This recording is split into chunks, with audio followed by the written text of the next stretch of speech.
신약성경 340페이지 여간에 디모데전서 5장 8절 말씀 대독합니다. 누구든지 자기 친족, 특히 자기 가족을 돌보지 아니하면 믿음을 배반한 자요 불신자보다 더 악한 자니라. 아멘.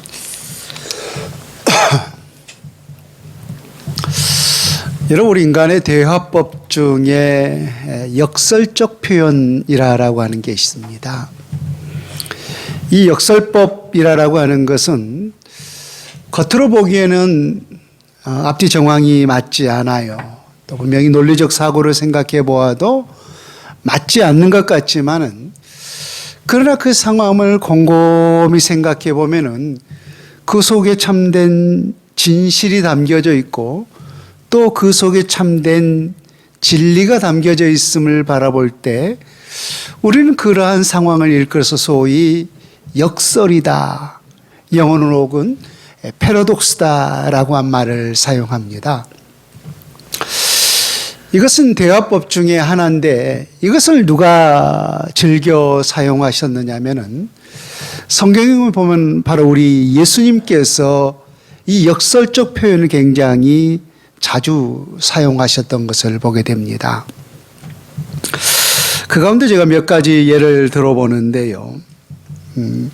마태복음 12장에 보면은 예수님의 어머니와 형제들이 예수님의 사역 현장을 찾아온 적이 있었습니다.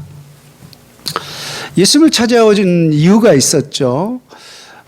예수님께서 많은 이적과 기적의 역사를 일으켰는데 악한 자들이 그것을 바라보면서 예수님을 마치 정신 나간 이상한 사람 취급하지 않았습니까?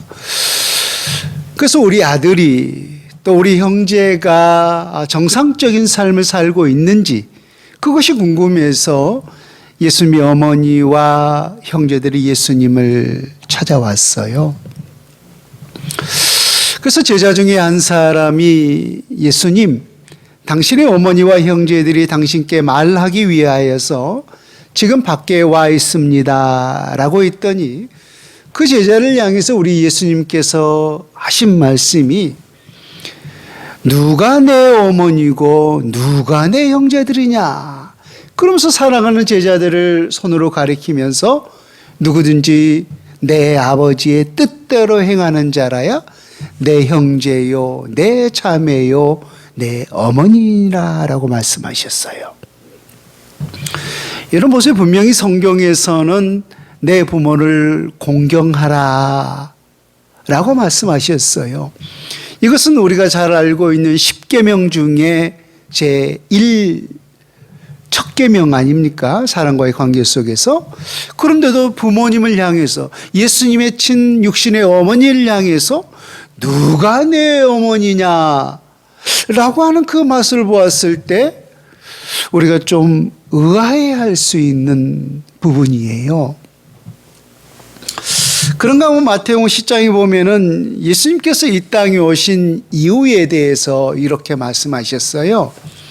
여러분, 예수님께서 이 땅에 베들레헴으로서 아기 예수로 탄생하셨을 때 천사들이 뭐라고 외쳤습니까? 하늘에서는 영광이요 땅에서는 기뻐하심을 입은 사람들 중에 평화로다라고 말씀하셨어요. 그래서 예수님께서는 이 땅에 참된 평화가 무엇인지를 깨닫게 하시고 또 우리 모두에게 참된 평화를 주시기 위해서 오신 분이라는 사실을 하나님의 천사들이 외쳤던 사실을 볼 수가 있어요. 그런데 아이러니하게도 마태복음 10장 35절에 보면은 내가 온 것은, 예수님이 친히 말씀하시기를 내가 온 것은 사람의 그 아버지와 딸이, 어머니와 며느리가 시어머니와 불화하게 하려 함이니라고 있어요. 아니, 분명히 예수님께서 이 땅에 오신 것은 평화로다라고 있는데 예수님은 친히 자신이 이 땅에 오기를 불화하게 하려 함이니라고 말씀하셨어요. 이것도 역시 왠지 겉으로 보았을 때 앞뒤가 맞지 않는, 논리적으로 타당치 않는 이야기 같아요. 그렇죠? 또 여러분 누가복음 9장에 보면 예수님께서 제자들을 부른 사건이 기록되어 있지 않습니까? 그래서 한 제자를 바라보면서 너는 나를 따르라 라고 했을 때 그 제자가 하는 말이 나로 먼저 가서 내 아버지를 장사하게 허락하옵소서. 그리고 나서 내가 주님을 따르겠나이다 라고 했어요. 여러분 생각해 보세요. 우리가 상식적으로, 우리 인간의 상식적으로 내 부모님이 돌아가셨는데 그 부모님을 장사하고서 예수님의 그 부르심을 따르겠다라는 것이 이거 과연 잘못됐다라고 할 수 있는 사람이 이 가운데 누가 있겠어요? 그렇죠? 이것은 우리 인간의 관점으로 봐서 아니 내 부모님이 돌아가셨는데 부모님 장사하고 예수님 따르겠다라는 것은 우리 모두에게 지극히 마땅한 생각이라고 할 수 있을 거예요. 그런데 우리 주님께서는 손에 쟁기를 잡고 뒤를 돌아보는 자는 하나님 나라에 합당하지 아니하다라고 하면서 부모를 장사를 지내기 위해서 주님을 따르지 않는 것을 마치 우리 인간의 우리 신앙에 있어서 뒤를 돌아보는 것과 같다라고 표현했어요. 이 역시 우리가 겉으로 봤을 때 하면서 의아해할 수 있는 생각임에 분명하단 말씀이 있는 거예요. 또 연이어서 또 다른 제자를 부르면서 너는 나를 따르라라고 했을 때 그 제자 역시 이렇게 말해요. 주여 내가 주를 따르겠나이다마는 나로 먼저 내 가족을 작별하게 허락하소서라고 해요. 똑같은 상황 아닙니까? 이런 우리가 멀리 떠난다면은 가족들과 작별 인사하는 것은 마찬가지 아니에요? 작별하는 것은 당연한 상황이잖아요. 내 가족과 작별 인사를 하고 나서 내가 주님을 따르겠나이다 라고 말했다는 거예요. 그런데도 역시 우리 주님께서는 그 상황을 뒤를 돌아보는 것과 마찬가지로 표현했다라는 거예요. 분명히 이러한 모습을 보았을 때 우리 주님은 겉으로 보았을 때 우리 인간이 이해하기 조금 어렵고 우리 주님 왜 도대체 여기서는 이 말하고 저기서는 저 말하고 논리적으로 타당치 않는 왜 이런 말씀을 하셨을까? 이러한 표현을 뭐라고 했어요? 제가 패러독스, 역설이라고 했죠. 그러나 우리 주님께서는 그렇게 말씀하신 의도를 우리가 곰곰이 생각해 보면은 그 속에 무엇을 말씀하고자 하는지 참된 진리가 숨겨져 있음을 알 수 있다라는 거예요. 이게 바로 역설법인데 이러한 표현들이 성경에 수없이 많이 기록되어 있어요. 우리 주님은 늘 이러한 역설적 표현을 통하여서 늘 참된 진리를 설명하고 있는 것을 보게 됩니다. 그렇다면 우리 주님께서는 왜 이러한 표현을 하셨을까? 제가 네 가지 예를 여러분들에게 들었습니다만은 이 네 가지의 그 공통된 주제가 뭐냐면은 가족에 대한 이야기를 다루고 있어요. 다 가족에 대한 이야기. 그래서 우리 주님께서는 이 역설적 표현을 통하여서 어떠한 교훈을 주시기를 원하셨는지 첫 번째는 예수님은 혈육을 나누는 육신의 가정보다는 예수 그리스도의 피를 나눈 영적 가정의 관계를 더 중요시하고 있었다라는 거예요. 제가 늘 말씀하고 있지만은 이 땅에서의 우리의 모든 육신의 혈육의 관계는요, 이 세상뿐이라는 겁니다. 이 세상뿐. 여러분 예수님이 그렇게 친히 말씀하신 사실을 기억하죠? 저 나라에서는 시집도 아니 가고 장가도 아니 가고 누구와 같다라고 했어요? 천사와 같다라고 했어요. 그러니까 그 이스라엘에 보면은 율법 보면은 계대 결혼이 있지 않습니까? 첫째가 죽었을 때 둘째가 그 나머지 여인들을 책임지고 둘째가 죽어서 세 번째가 되었을 때 그럼 마지막 때 주님 나라 갔을 때 도대체 이 여인은 누구의 아내입니까? 라고 물었을 때 하나님 나라에서는 시집도 안 가고 장가도 아니 가고 천사와 동일체라라고 말씀하셨어요. 그래서 우리 모든 사람들은 서로가 서로를 알아볼 수는 있겠지만은 이 땅에서 있는 이 혈육의 모든 관계는 다 초월한 신비의 관계, 신비의 관계. 그래서 우리 주님께서는 이 땅에서 모든 사람들의 혈육의 관계들을 늘 중시하고 여기고 있지만은 예수님은 혈육의 관계보다 더 중요한 게 무슨 관계라는 거예요. 예수 그리스도의 피를 나는 영적 관계의 중요성을 설명하기 위해서 그러한 예를 들었던 거예요. 그렇다고 우리 주님께서 예수님의 어머니에게 불효한 것이 아니었잖아요.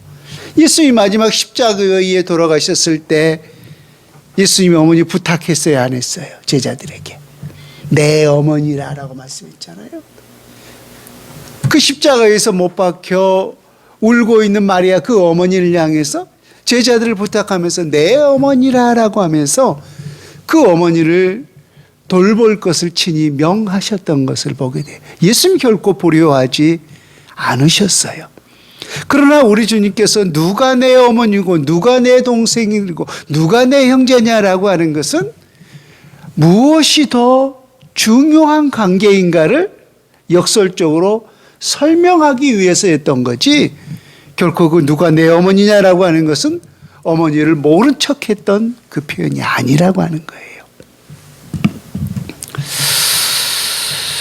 또 하나 이 역설적 표현을 통해서 우리에게 주신 교훈은 육신적 가정의 일이 결코 하나님 나라 일보다 더 앞세울 수 없다라고 하는 사실을 깨우치기 위해였어요.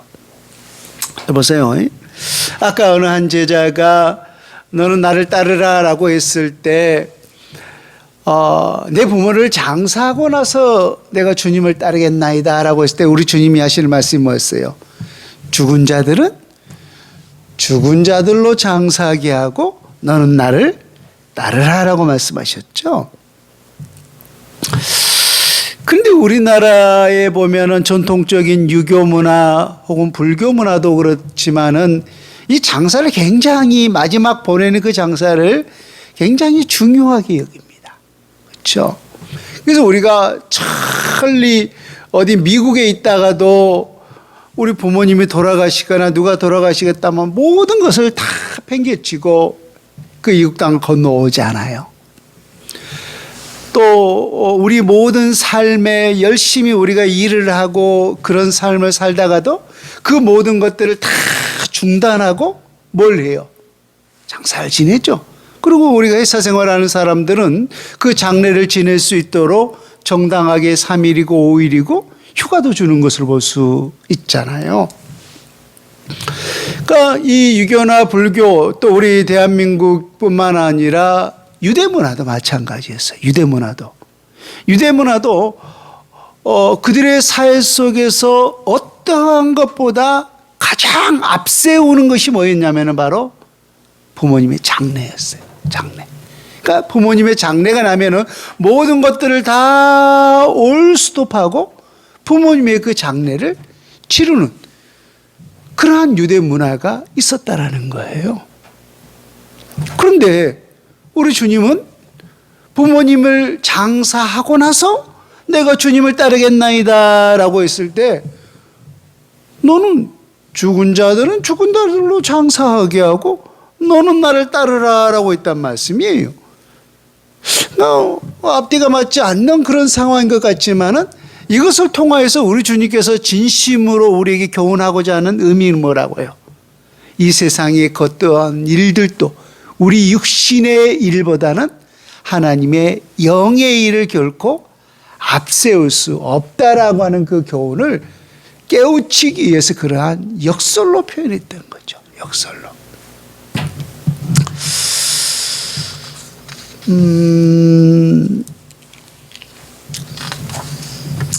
여러분 이처럼 예수님이 아무리 우리의 가정이 소중하다 할지라도 결탄코 복음보다 앞세울 수 없다 이렇게 분명히 말씀하셨는데 또한 오늘 본문에 보면은 또 또 다른 역설이 또 계속되고 있어요. 우리 디모데전서 5장 8절 말씀을 한번 보세요. 누구든지 자기 친족, 특히 자기 가족을 돌보지 아니하면 믿음을 배반한 자요 불신자보다 더 악한 자니라라고 했어요. 그렇죠? 아까는 분명히 예수님께서는 이 세상의 어떤 일들보다 영적인 일을 우선시할 수 없다. 육신의 일이 아무리 우리에게 소중해도 영적인 일을 더 앞세울 수 없다라고 분명히 또 말씀하셨는데, 오늘 여기서는 내 가족을 돌보지 아니하면은 뭘 배반하는 거라는 거예요? 믿음을 배반하는 거예요. 믿음을 배반했다는 것은 실상은 누구를 배반한 거예요? 주님을 배반한 거예요. 그리고 누구보다 더 악한 자라는 거예요. 심지어 불신자보다 더 악한 자라는 거예요. 그러니까 내 가족을 돌보는 것이 누구의 뜻이라는 거예요. 이게 주님의 뜻이라는 거예요. 주님의 뜻이라는 거예요. 그러니까 내가 주님의 일을 한다고 하고 내 가족을 내팽개쳐버리는 거, 이게 옳다는 거, 이게 잘못됐다는 거예요. 잘못됐다라는 거예요. 많은, 저는 아쉬운 게 많은 사람들이 하나님에 대한 열심이 있다고 하면서 가족을 돌보지 않는 사람들을 보면은 이처럼 어리석은 사람이 저는 없다라고 생각합니다. 여러분, 하나님 사랑한다라고 하면서 이웃을 미워한다면 그거 하나님 사랑하는 거예요? 아니에요. 아니에요. 많은 사람들이 그것을 분간하지를 못하고 있는 거예요. 하나님을 사랑하되 그와 같이라는 것은 똑같다는 거예요? 다르다는 거예요? 똑같다라는 거예요. 그와 같이 내 이웃을 사랑하라라고 말씀하셨어요. 그래서 하나님을 사랑한다라고 하면서 내 이웃 사랑하지 못한다면은 그건 결국 하나님 사랑하는 게 아니라는 거예요. 하나님 사랑과 이웃 사랑은 동등관계예요. 동등관계. 그래서 우리가 하나님을 겸손히 섬긴다는 거, 내 가족을 잘 돌본다는 거, 이거 다른 거예요? 같은 거예요? 이 같은 거라는 것입니다. 근데 많은 사람들이 잘못된 신앙관을 가지고 있어서 하나님을 사랑한다라고 하면서 가족은 다 내팽개쳐버리고 하나님 일에 몰두한다. 그건 진심으로 하나님 사랑이 아니라는 거예요. 항상 같이 가는 거예요. 같이 가는 거.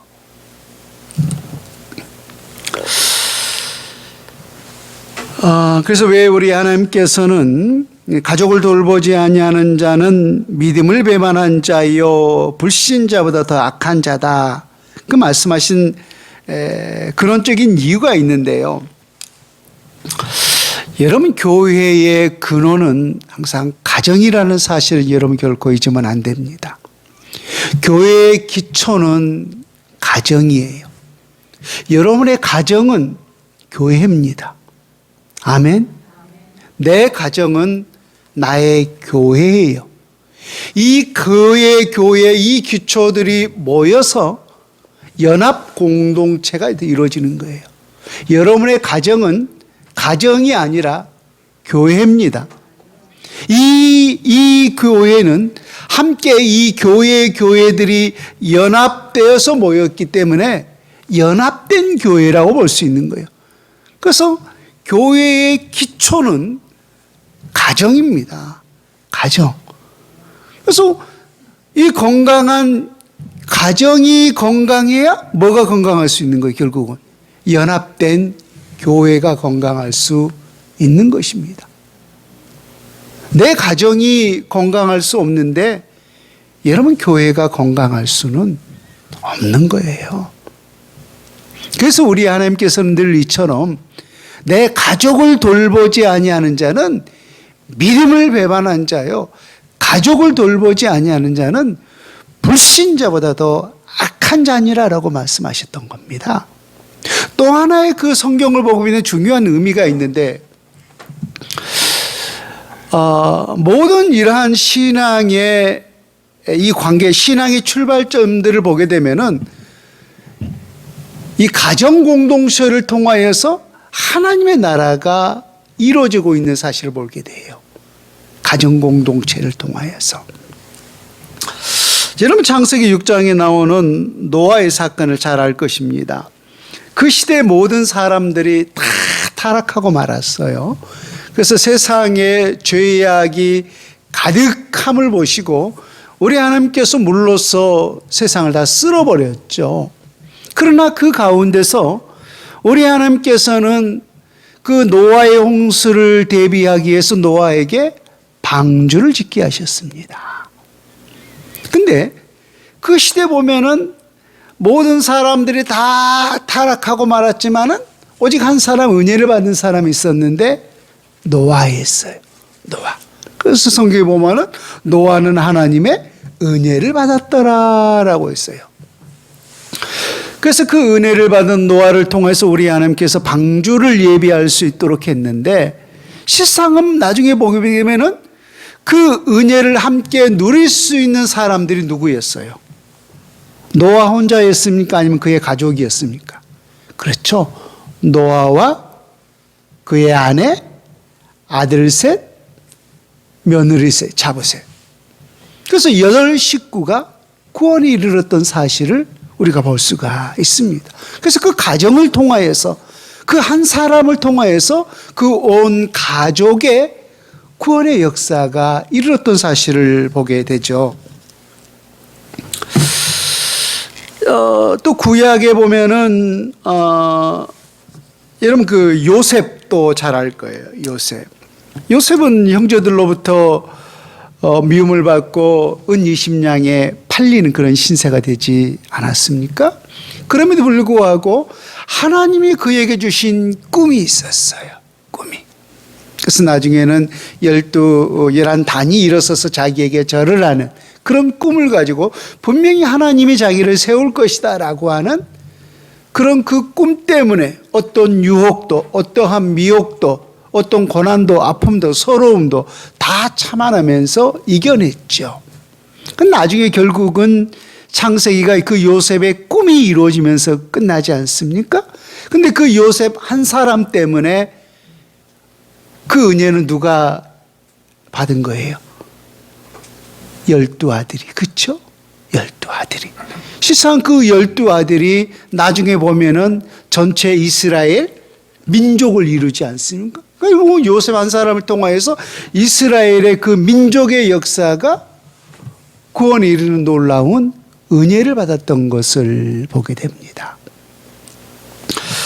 또 성경에 보면 이름을 라합이라고 하는 여인을 잘 아시죠? 요소에 보면 라합이라고 하는 여인이 나오는데 이 여인은 기생 라합이라고 성경이 기록하고 있어요. 그런데 그 기생 라합 한 사람을 통하여서 그 라합뿐만 아니라 나중에 그 땅이 멸망했을 때 그의 온 가족의 놀라운 구원의 역사가 일었던 것을 보게 되죠. 여호수아 2장 18절인데요. 들어보세요. 우리가 이 땅에 들어올 때 우리를 달아내린 창문에 이 붉은 줄을 메고 내 부모와 형제와 내 아버지의 가족을 다 내 집에 모으라라고 했어요. 그러니까 분명히 그런 믿음의 은혜는 라합이라고 하는 이 여인 한 사람이었지만은 그 한 사람을 통하여서 그의 친정, 집뿐만 아니라 그의 온 가족이 구원에 이르는 놀라운 역사를 일으켰던 것을 보게 됩니다. 우리 이 사건을 한번 볼까요? 사도행전 16장을 한번 보세요. 사도행전 16장.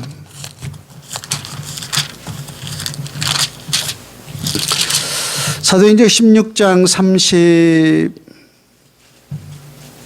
28절부터 한번 보십시오.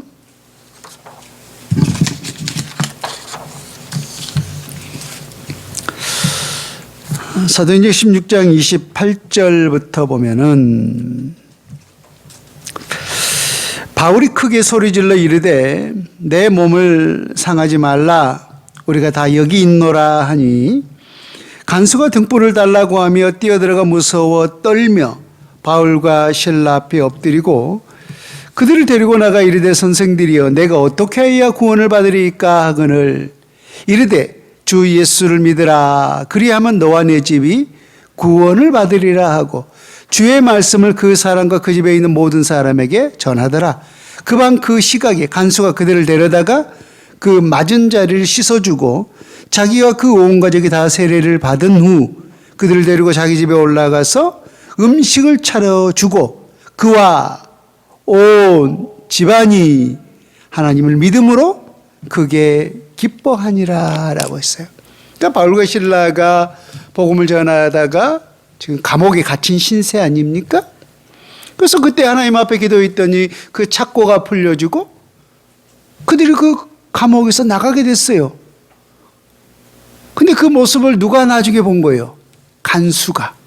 근데 그 죄인들이 풀려났으니 그 모든 책임은 누가 지는 거예요? 지키지 못한 간수가 지는 거예요. 그래서 그 스스로 자결하려고 했을 때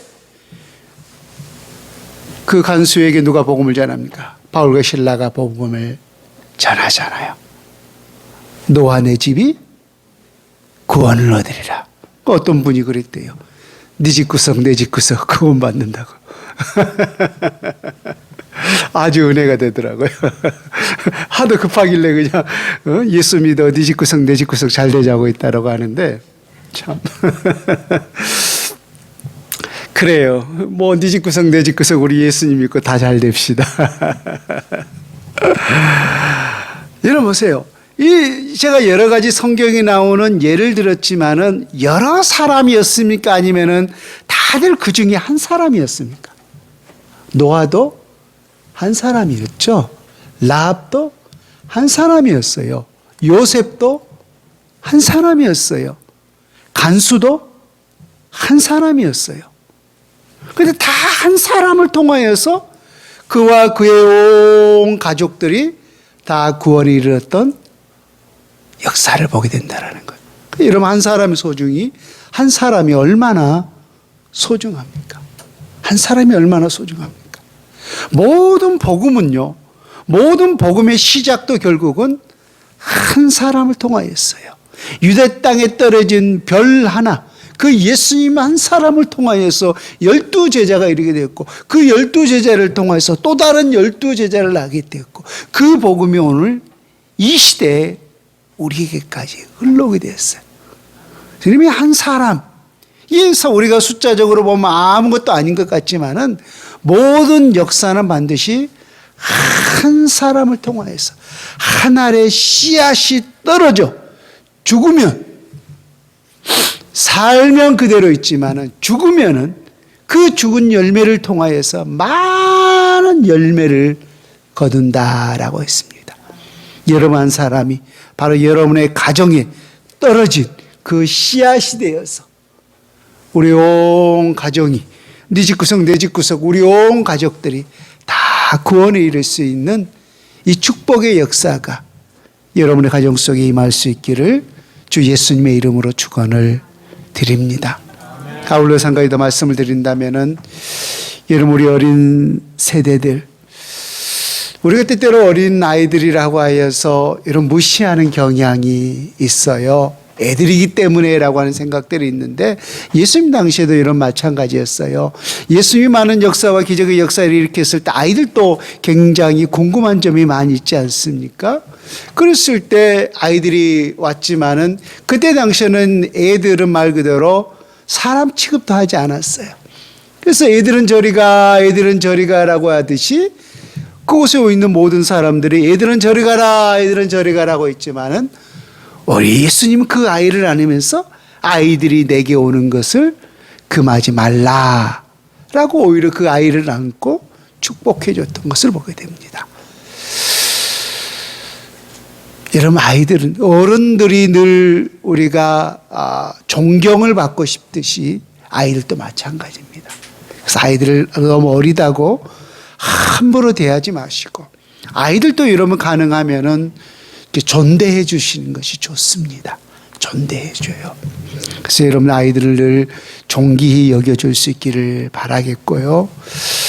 아까도 말했지만 특별히 우리 부모에게 효도하는 것 이것은 우리의 인륜지이기도 하지만은 또한 특별히 우리 하나님을 믿는 사람들에게 있어서 하나님의 거룩한 명령입니다.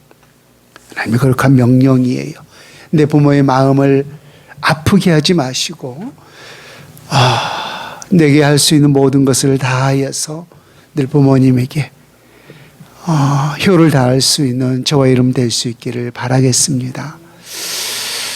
내일 하지, 내일부터 하지, 내년부터 하지 라고 하는 생각이 우리에게 때때로 있는데요. 저도 경험해 보인 바이지만은 부모님은 결코 그 세월을 기다려주지 않는다라는 것입니다. 내 좀 형편이 나아져서, 내 좀 삶이 나아져서 이제 우리 부모님에게 뭔가 좀 해야지 라고 생각하면은요, 어느새 부모님은 우리 곁에 계시지 않는다라는 것입니다. 그래서 여러분, 내가 비록 오늘 어렵고 힘든 상황이지만은 오늘 최선을 다해서 주님의 거룩한 말씀을 따라 우리 부모에게 효를 다할 수 있는 우리 모든 건강한 가족들 될 수 있기를 주 예수님의 이름으로 다시 한번 축원을 드립니다. 아멘.